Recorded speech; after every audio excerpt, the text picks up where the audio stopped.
Hello guys, কেমন আছো তোমরা সবাই? দিনটা ছিল রথের দিন, একটা ইনভিটেশন ছিল, সেখানেই যাচ্ছিলাম। মানে একটা না, অনেকগুলোই ছিল। তাই আগের দিন রাত্রেবেলাতে নাক কপাল ফাটিয়েও কিন্তু ইনভিটেশন রক্ষা করতে চললাম। আমাদের গাড়িটা গান করছিল, ইধার চলি মে উধার চলি। লোকের বাড়ি যাচ্ছি, মিষ্টি না নিলে হয়, তাই জন্য নিয়ে নিলাম মিষ্টি। তারপরেই শুরু হয়ে গেছিলো বৃষ্টি। মাঝে মাঝে নিজেকে দেখছিলাম আর ভাবছিলাম আমিও শূর্পণখা হয়ে গেলাম। 10 মিনিটের বৃষ্টিতে কলকাতার অবস্থা যা হয়েছিল না, সেটা আর বলার কথা নয়। সবাই পা টা তুলে বাইক টাইক চালাচ্ছিল আর কি। এরপরে আমরা চলে এলাম কিন্তু আমাদের গন্তব্যস্থলে।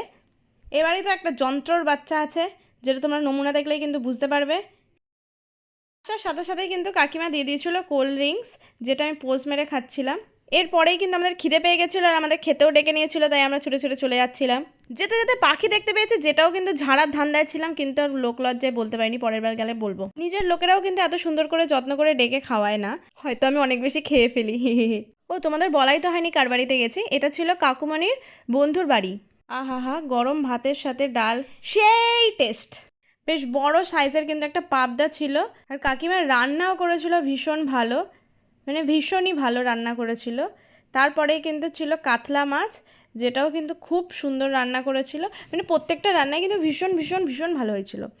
আমি এতগুলো কিন্তু মিষ্টি কোনো দিনই খাই না, কিন্তু কি মনে হলো আগের দিন আমি 4টে মিষ্টি খেয়ে ফেলেছি। মাথায় লেগে হয়তো জিভের সেন্সারগুলোই আর কাজ করছিল না। ট্যানটানা, এবার চলে এলো কিন্তু আইসক্রিম। আমি খেতে খেতে এই ঘুমন্ত প্রাণীটাকে একটু দিয়ে জ্বালাচ্ছিলাম। আইসক্রিম খেয়ে কিন্তু আমরা পার্কের দিকে যাচ্ছিলাম, কারণ পার্কটা ছিল একটুখানি দূরত্বেই। গাড়ি থেকেই দেখে নিলাম রথ। কত ছোট ছোট বাচ্চারা সুন্দর রথ টেনে দেখো যাচ্ছে, ভীষণ ভাল লাগছিল। তারপরেই চলে এলাম কিন্তু তরণ্য বলে একটা পার্কে। জায়গাটা খুবই ভালো লাগছিলো, একটু দিনের বেলা আসলে আর একটু ভালো হতো। এরপরে হঠাৎ করে আমার শিং দুটোকে ভেঙে আমি বাছুরের দলে নাম লিখিয়েছিলাম। বাছুরের সাথে একটু নাম লেখানোর পরে কিন্তু আবার ধেড়ে বাছুরও চলে এসেছিলো, মানে আমার শাশুড়ি মা। এরপরে দূর থেকে দেখতে পেলাম একটা সেলফি জোন, যেটার দিকে আমরা দৌড়ে দৌড়ে ছুটে ছুটে ছুটে ছুটে চলে এলাম। তারপরে আমি একটা পোজ মারছি আর কি, দিনের বেলা আসলে কত ভালো হতো ভাবছিলাম। এরপরে কিন্তু বেরিয়ে গেলাম তরণ্য থেকে।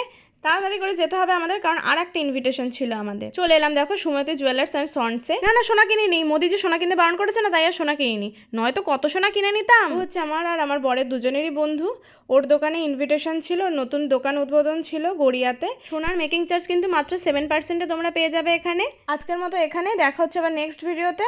তোমরা সকলে ভালো থাকো, সুস্থ থাকো আর অনেক মজায় থাকো।